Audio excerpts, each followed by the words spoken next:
Which of the following article deals with the provision of annual financial statement that is budget?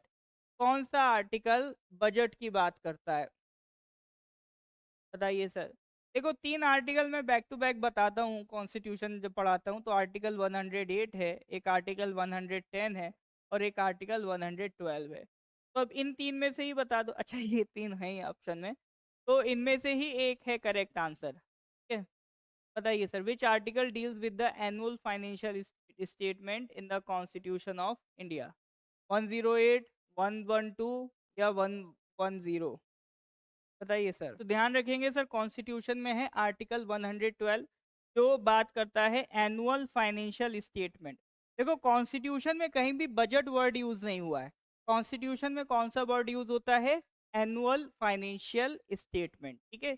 तो वो आपका किस में लिखा है? आर्टिकल 112। एनुअल फाइनेंशियल स्टेटमेंट का मतलब है कि साल भर में सरकार ने कितना खर्चा किया, कितना अर्निंग की, इसका पूरा एक जो स्टेटमेंट है उसको कहते हैं एनुअल फाइनेंशियल स्टेटमेंट, और कॉमनली उसको कहा जाता है budget. And that is covered under which article? Article 112।